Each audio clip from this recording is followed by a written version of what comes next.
Have you ever felt completely at peace just sitting alone, sipping a warm cup of coffee, while the rest of the world rushed by?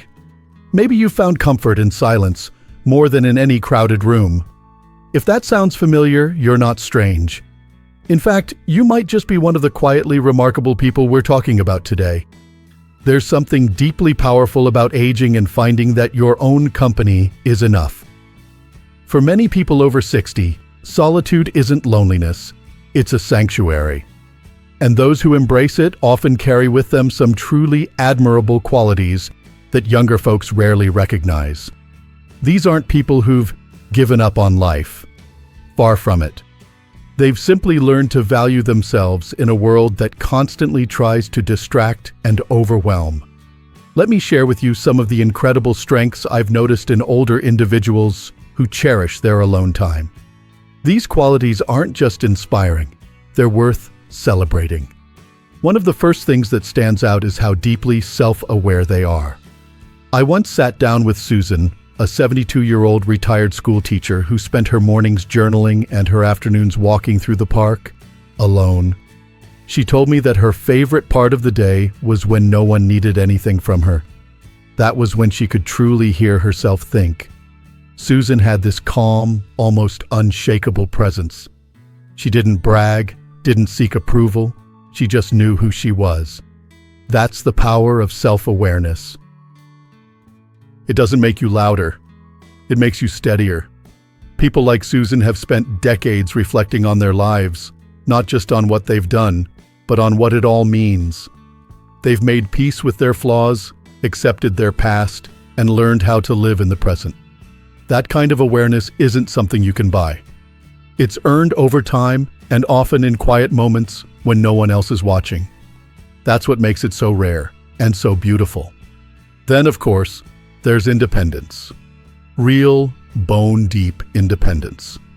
The kind that says, I can take care of myself, and I'm okay with that. My neighbor Richard, a widower in his late 60s, is someone who lives this every day. He keeps his house spotless, cooks his own meals, and even plans little road trips for himself. Not because he has to, but because he enjoys it. He once told me, "Solitude isn't empty. It's full of choices I get to make for myself." Richard doesn't rely on anyone to fill up his time or his identity. That kind of self-reliance is powerful. And you know what? It also makes him incredibly resilient. When life throws curveballs, and it always does, he doesn't fall apart. He adapts. That's what being independent really means at this stage in life. Not isolating yourself, but knowing that you can stand on your own when you need to. And then there's something else I've seen over and over in people who enjoy solitude, a vibrant, creative spirit. Being alone gives you the space to think, dream, and make something meaningful. Linda, an 81-year-old artist I met through a community center, is a perfect example. Her home is filled with her own paintings, colorful, bold, full of life. She told me once that her best work always comes after long stretches of quiet. "That's when I see clearly," she said. "That's when the colors come to me." There's something about quiet time that unlocks a different part of the mind. Without the constant noise of obligations and small talk, creativity finally has room to breathe. For older adults like Linda, that doesn't just mean painting. It could be writing, gardening, building, fixing, crafting, or even just dreaming up new ideas. Creativity isn't limited to age. It thrives in presence. And solitude provides that presence in abundance. As I've spent more time with people like Susan, Richard, and Linda, I've come to realize something simple but powerful. Solitude, when embraced, can become a wellspring of strength. It's not about retreating from life. It's about returning to yourself. And in that return, something beautiful happens. Something steady, quiet, and deeply rooted. Of course, not everyone understands this right away. Some people assume that if you spend time alone, you must be sad, or distant, or bitter. But the truth is, solitude, especially in your later years, isn't about loneliness. It's about peace. It's about space. It's about rediscovering your own rhythm without the pressure to perform, to please, or to prove anything. You've lived a life full of responsibilities, of caring for others, of navigating relationships and obligations. So if you've reached a point where you enjoy a quiet afternoon with a book, a cup of tea, and no interruptions, that's not a weakness. That's wisdom. That's strength. And it deserves to be honored. Now, we've just started to explore the incredible inner world of older individuals who embrace their time alone. From what I've seen, these people are more grounded, more resilient, and more inspired than ever. Their stories are full of quiet power, and we're just getting started. And as we continue, something else begins to shine through. An inner life that's rich, textured, and quietly remarkable. I think of Dorothy, 84 years old, a retired librarian whose small apartment holds more books than most libraries. But it's not just the collection that amazes me. It's how she talks about them. Every title seems to unlock a memory or a life lesson. A story she once read becomes a doorway into a conversation about grief, about joy, about how the world used to be and how it still is. When you spend time alone, you start to see things others miss. You reflect. You connect the dots between experiences. That's what gives people like Dorothy such depth when they speak. You don't just hear their words, you feel their perspective. You learn from their quiet wisdom, not because they're trying to teach, but because they've lived it. And in that solitude, something else begins to grow: emotional resilience. You see, life doesn't get easier as we age. The challenges just change. There are losses, changes in health, shifts in roles and routines. But people who are comfortable being alone, they learn how to sit with those feelings instead of running from them. They process, they reflect, and they heal from the inside out. Frank, a 73-year-old Vietnam veteran I've come to know, is someone who embodies this kind of resilience. After his wife passed, many people expected him to fall apart. And for a while he did. But then he started spending his afternoons out in nature, walking, thinking, listening. He didn't fill the silence with distractions. He let it teach him. And over time, he found peace. Not because the pain disappeared, but because he stopped fighting it. There's a certain quiet dignity in that kind of strength. It's not loud. It doesn't demand attention. But it's there, in the way someone holds themselves, in the way they face each day with grace, even when the weight of life presses hard. What I've come to admire most about people like Frank is that they don't wait for others to fix their emotional pain. They become their own source of healing. And they do it without bitterness, without resentment, just presence and a willingness to move forward. There's something truly liberating in that.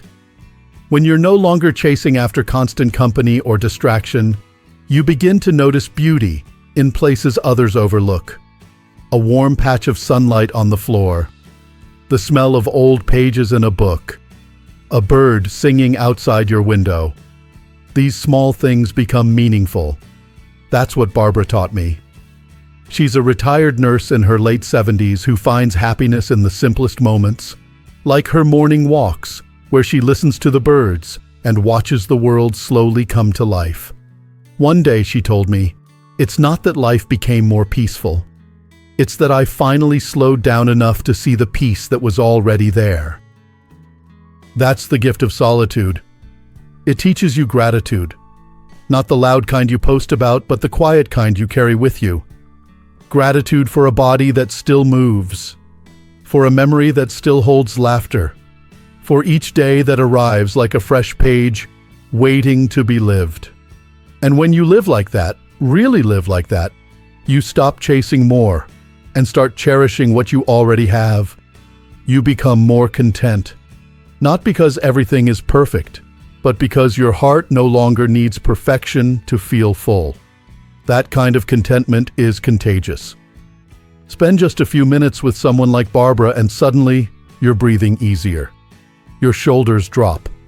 You realize that maybe you've been rushing too much, worrying too much, needing too much.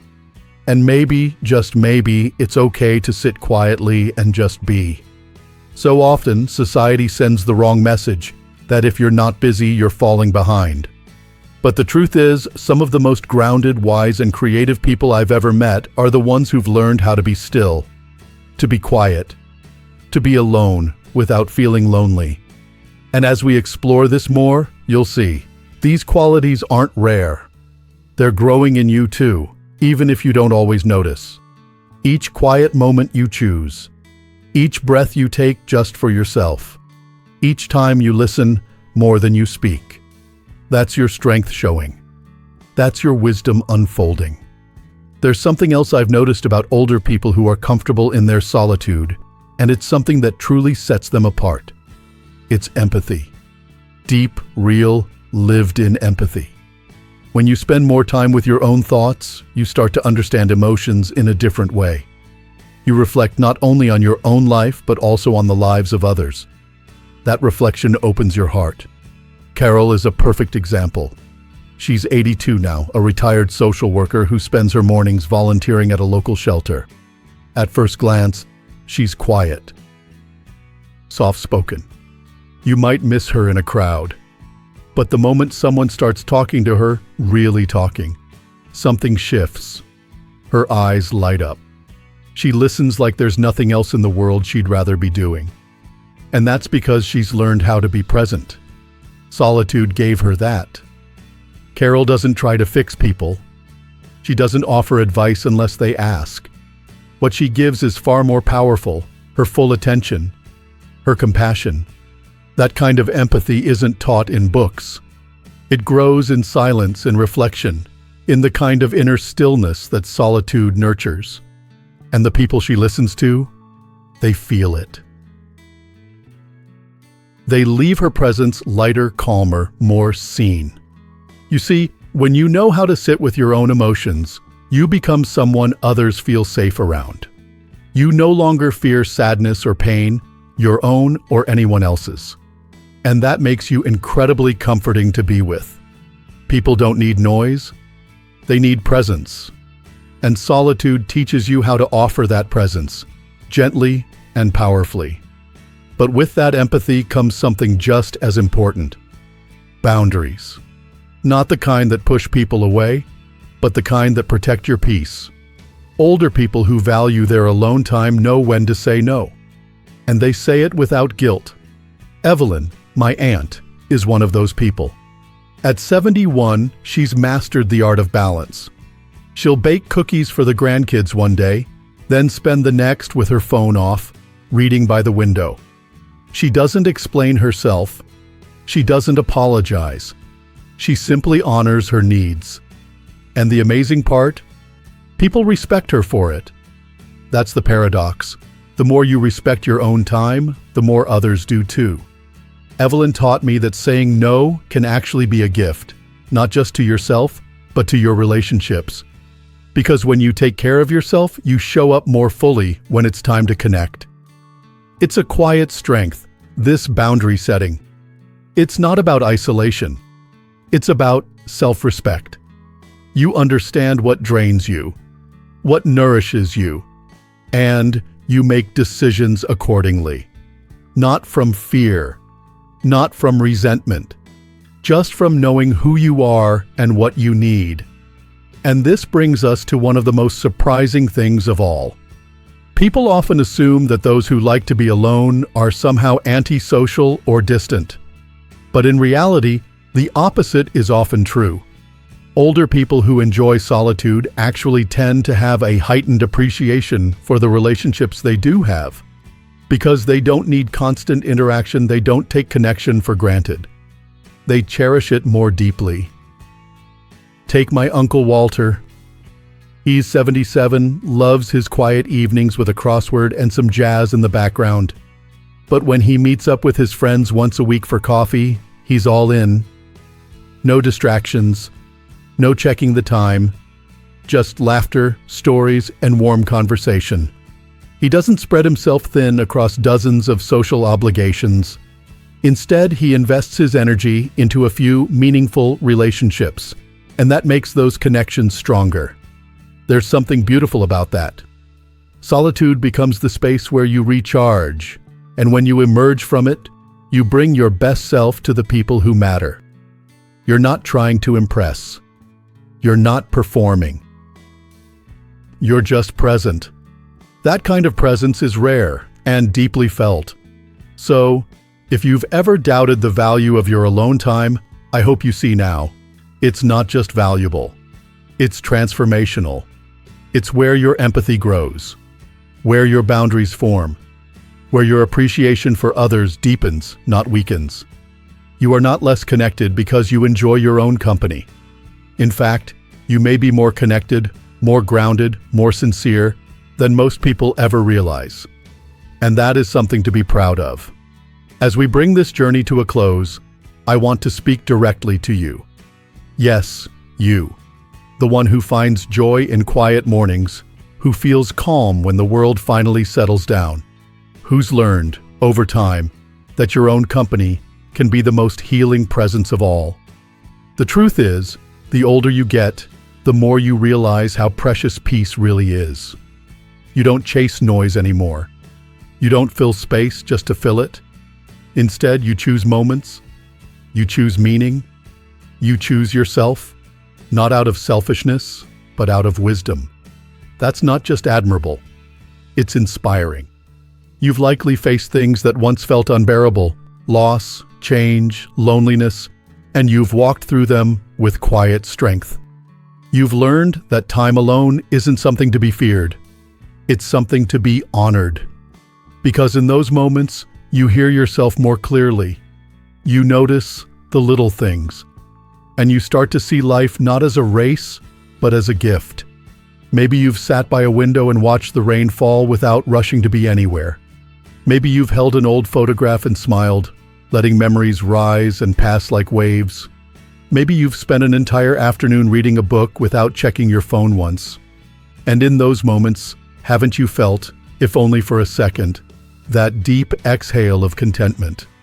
That's what this is really about. It's not about withdrawing from the world. It's about coming home to yourself. And in doing so, you offer the world something it desperately needs: presence, thoughtfulness, depth. You remind others that there's beauty in stillness, that not everything has to be loud to matter. The qualities we've explored together, self-awareness, independence, creativity, emotional resilience, gratitude, empathy, strong boundaries, and the ability to value relationships, aren't just admirable traits. They are signs of a life well lived and a spirit that continues to grow even when the world tries to rush by. So, if you've ever felt different because you prefer solitude, take heart. You're not alone. In fact, you're part of a quiet, powerful group of individuals whose strength doesn't need to be shouted to be real. You are proof that aging can be a beautiful evolution, a shift toward deeper clarity, quieter joy, and more meaningful connection. And if you're still learning to embrace your solitude, that's okay too. Let it unfold at its own pace.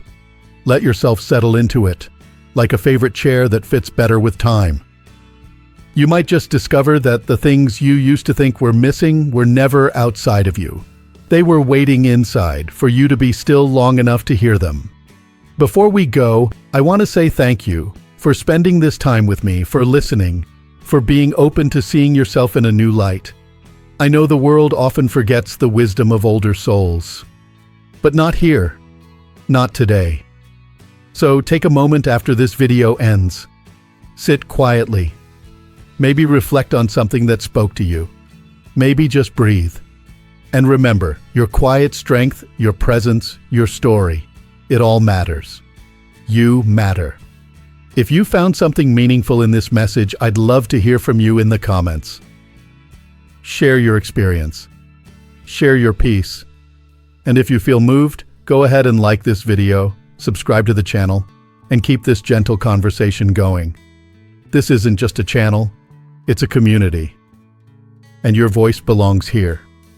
Here's to solitude, to strength and to the beautiful soul you've become. Thank you for watching.